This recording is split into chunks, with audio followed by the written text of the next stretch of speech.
Right, so now we get to the multi-choice part, section C. Question 5. Which of the following do both quantities have the same unit? So resistivity and electrical resistance, no, because that's ohms per meter, that's ohms. Work function and Planck's constant, that's in energy, that's in joule seconds. Planck's constant is in joule seconds. Pressure and Young's modulus, both of those are in Pascal, so it's that one. Acceleration and rate of change of momentum, well, rate of change of momentum is force, so that's in newtons. Acceleration is meters per second squared, so that's kilogram meters per second squared. What are the number of hadrons, baryons and mesons in an atom of 7,3 lithium? So the number of mesons in it is 0. Won't have any mesons, so we're down to these two. The number of hadrons is the number of hadrons are anything that contains quarks. So it's got a total of 7 protons and neutrons, so it'll be that one. And those are baryons. Protons and neutrons are baryons. So it's going to have 7 baryons, no mesons, and they add up to make 7 hadrons. Okay. Electron capture can be represented with the following equation. A proton plus an electron goes to some particle X and some other particle Y. Let's write down what it is. You should know this off by heart. So it's a neutron and we need to balance lepton number. So we have an electron neutrino and that's a particle, so that one has to be the particle, so it's not the antiparticle version. Which row correctly identifies X and Y? Well, there we go, we've already done it. It's there. Calcium ion is formed by removing 2 electrons from calcium 40. What is the specific charge of this calcium ion? Okay, so to solve this one, we need to think of what the charge will be. If we remove 2 electrons, then the overall charge from an atom, when it turns into an ion, will be 2 times by the charge on an electron, which is 10 to the minus 19, 1.6 times 10 to the minus 19. That is located here on your formula sheet. And we need to divide that by the mass to get specific charge. Look, there's a clue here in the units, coulombs per kilogram. So we need the mass of this, which is 40, because there are 40 protons and neutrons in there, and we need to times by the mass of a single proton or neutron. So this one will do. So times by 1.6 to the minus 27. You don't really need this extra digit here or here. For a question like this, it's not going to be precise enough. So we'll do that on our calculator. So we've got 2 times by 1.6 times 10 to the minus 19, divide by, put this all in brackets so that it doesn't mess up the calculation. 40 times by 1.67 times 10 to the minus 27, close brackets. Right, that's 4.8 times 10 to the 6, it's that one, but just to check, we'll press ENG, which will convert it into nicer powers for us. So it's that one there.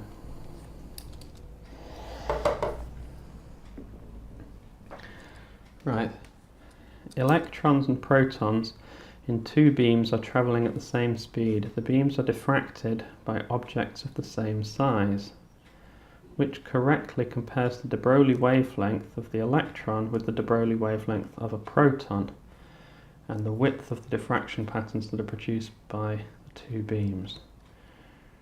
Right, so we need an equation for the de Broglie wavelength first of all, and the de Broglie wavelength lambda is equal to Planck's constant divided by the momentum, m times by v, and that is located on your formula sheet here, de Broglie wavelength. Right, so they are travelling at the same speed, which means that's a constant. So the mass of a proton is much larger than the mass of an electron. So if the proton is bigger, then that means its wavelength is going to be much shorter.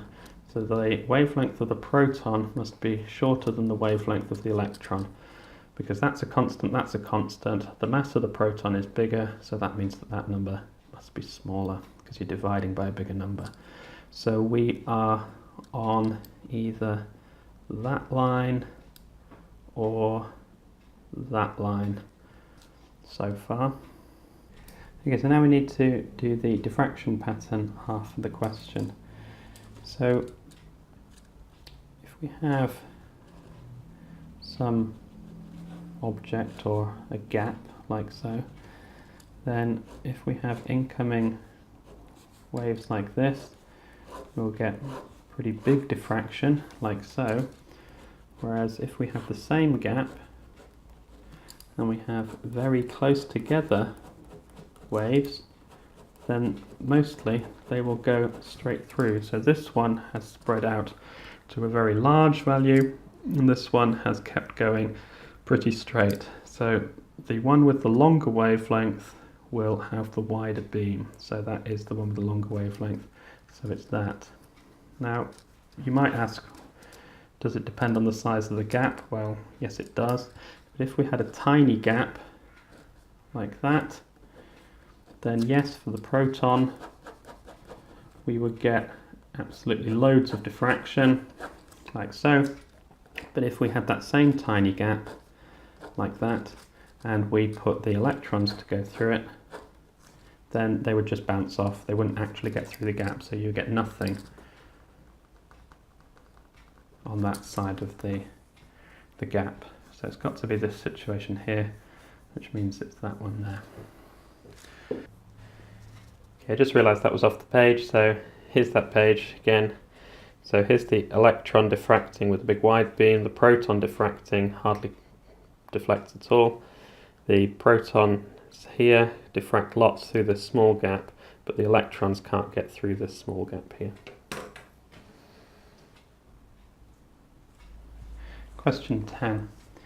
The intensity of monochromatic light source is increased. Which of the following is correct? So monochromatic means all the lights are the same colour, also the same frequency and wavelength. So if the energy of each photon, E, is equal to HF, but F is constant because it's monochromatic, so therefore it must be either that one or that one. To make it brighter, we have to send more photons, so it's got to be that one, so it is C. Which of the following is not true? A meson consists of a single quark and single antiquark. That's true. This is just a learning question. Each baryon consists of 3 quarks. That's true. The magnitude on the charge of every quark is a third. Well, that's not true because look, different quarks there have different charges. So that's false. Just to check, a particle consisting of a single quark has not been observed. That's also true. We've only ever seen mesons and baryons. So it's C. 2 points on a progressive wave are 1/8 of the wavelength apart. The distance between them is 0.5 meters. The frequency of the oscillation is 10 hertz. What's the minimum speed of the wave? Well, if it's 1/8 of a wavelength apart, so that means lambda over 8 is equal to 0.5 meters. So lambda is equal to 4 meters. You can think about that like this. So that's a half, that's a quarter, that's an eighth, that's 0.5 meters. So that'll be 1 meter, 2 meters, 3 meters, 4 meters for the whole wave. Then we need V equals F lambda. It's going to equal 10 times by 4, which is pretty obvious, it's that one there. Which of the following cannot be polarized? So things that cannot be polarized are longitudinal waves. Sound is a longitudinal wave, so it's that one. Let's just check all these. That's a transverse wave because it's on the EM spectrum. That's on the EM spectrum. That's on the EM spectrum. So all of those can be polarized. Question 14. Diffraction pattern is formed by passing monochromatic light through a single slit. If the width of the slit is reduced, which of the following is true? Okay, so if we have the slit there, then we're going to get a diffraction pattern coming out of there. So the intensity of the central maxima, well, if we make the slit smaller, then less light gets through. So the intensity of the central maxima must decrease. So it's got to be one of that one, or that one. The width of the central maxima, well, if we reduce the size of the slit, then we get more diffraction, which increases the width. So it's got to be that one or that one, so therefore it has to be C, because we make the gap smaller. A light source emits light with a mixture of two wavelengths, lambda 1, lambda 2. When the light is incident upon a diffraction grating, it is found that the fifth order of light wavelength L1, lambda 1, occurs at the same angle as the fourth order of light for wavelength lambda 2. If lambda 1 is 480 nanometers, what is lambda 2? Right, so the easiest way to do this is to just go to the equation. D sine theta is equal to n lambda. So that is your diffraction grating equation, which is located there on the formula sheet.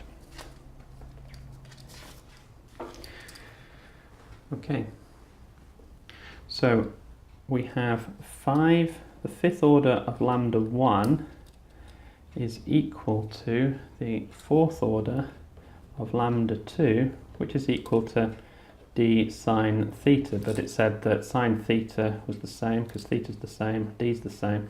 So if that is equal to that and that is equal to that, then that is equal to that. So we have lambda 2 is equal to 5 times by lambda 1 divided by 4. So we've got 5 times by 480 divided by 4, 600. There's that one there. And the units are okay. Which of the following is correct for stationary waves? Between two nodes, the amplitude of the wave is constant. No, that's the whole point. The amplitude of the wave continues to change between the two nodes. So there's your two nodes. And this wave is like that. So here the amplitude is big, here the amplitude is small as the string goes up and down like that. So that's the string that's going up and down. The two waves produce a stationary wave must always be 180 degrees out of phase. No, that's nonsense. They have to be going in the opposite direction to one another. The separation of the nodes for the second harmonic is double the separation of nodes for the first harmonic. Well, there's the first harmonic, the fundamental. So no, the separation of nodes is half. So that's wrong. Between two nodes, all parts of the wave vibrate in phase. That's true because when this string is up here, this piece of the string's at the top, this piece of the string's at the top, that piece of the string at the top. A bit later, the string will be down here. That's at the bottom, that's at the bottom, that's at the bottom. So it's that one there. Question 17. The sound waves cross a boundary between two media x and y. The frequency of the waves in x is 400 Hz. The speed of the waves in x is 330 meters per second, and the speed of the waves in y is 1,320 meters per second. What are the correct frequency and wavelength in y? Well, the frequency has to stay the same because if it didn't, then that would mean you're either magically creating or destroying some waves. Where do they go? So the frequency stays the same, so we just need to figure out the wavelength. We use this equation here, v is equal to f lambda, so lambda is equal to the speed divided by the frequency, which is going to equal 1,320 divided by 400, which is clearly bigger than 1, so it must be this one here, there, like so. Now you can work it out if you want, so 1,320 divided by 400. But if at this point you see that that is clearly bigger than 1, and that's the only option where it's clearly bigger than 1, then that saves you a little bit of time in the exam, because when you're doing multi-choice you don't actually have to work out the answer, you just have to get the correct one. Which of the following is a scalar quantity for question 18? Well, velocity can be drawn with an arrow, so that's not it. Kinetic energy, all energies are scalars. Force and momentum, well, momentum is a vector because it involves velocity, and force is the rate of change of momentum, so that's also a vector. An object is accelerated from rest by constant force for a time of t. Which of the graphs represents the variation of time with the change in the kinetic energy and the change in momentum? Right, so we've got kinetic energy here, we've got momentum here. Okay, so let's draw us a little sketch first of the force against time graph. So that's force there, that's time there, and it says it is a constant force. That means we've got a straight line like that. Okay. Right, the work done is equal to the force times by the distance. That doesn't really help us. The change in momentum is equal to the impulse. Now that's a little bit better, because the impulse is the area under a graph like that. So as we increase this, because this is constant, the impulse is going to increase at a constant rate, so it's going to be a straight line. So we're either on A or we are on C. So mv against time is equal to that. Right, kinetic energy is mv squared. So if that's mv and I want to times it by velocity again, well, here it's not going to be travelling anywhere at all, so that goes straight through there. And then as the velocity increases, because mass is constant, so the velocity is increasing like that, to get the square like that, it's going to look like a graph of the square, second power. So it's either got to be that one or that one. So it's got to be A. Question 20. An object is dropped from a cliff. How far does it fall in the third second?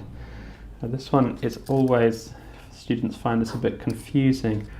The third second is not when time is equal to 3. It's, if we think about the seconds, the first second is when time goes from 0 up to 1. The second second is when the time goes from 1 second up to 2. And the third second is when time goes from 2 seconds up to 3. So that is the third second. So what's the velocity going to be at each of these?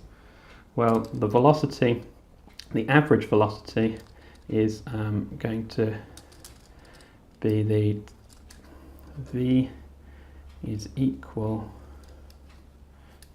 delta v divided by delta t is equal to the v is going to equal a times by the time, is equal to 10 times by the time. So the average velocity here during this second is going to be when time is equal to 0.5, so that's going to be 5 meters per second. The average velocity in this second here, well, it's going to have gone up by, it's 1 second later, so it's going to have gone up by 10 meters per second, because the acceleration is 10 meters per second, so 10 meters per second every second, so it goes up by 10 each time. So that's 15 meters per second, that's 25 meters per second. So that's the average velocity inside the third second. So you've got 1 second of it travelling at average of that, which means that the answer is 25 meters. Now you could also have done that using SUVAT, but it's quite tricky because you need to work out the velocity at the beginning, the velocity at the end. Well, we can do it, can't we? So SUVAT like that. Well, the velocity at the beginning of the third second will be 20, because it's 10 meters per second, so at 2 seconds it will have gone up to 20. Velocity at the end will be 30. The acceleration will be 10. The time for the jump from there to there will be 1 second. Be careful, don't put 3 in there. And so we need to work out the distance there. So S is equal to V plus U over 2 times by T, which is equal to 50 divided by 2 times by 1 is equal to 25. And I've just realised I've been writing this off the bottom of the page, sorry. So S is equal to V plus U over 2 times by T. Well, V plus U is 50 divided by 2 times by the time, which is 1, gives you 25 meters, like that. Okay, so you can do it like that, but it's really, they do this, it's come up several seconds. The third second is not when time is equal to 3. Right.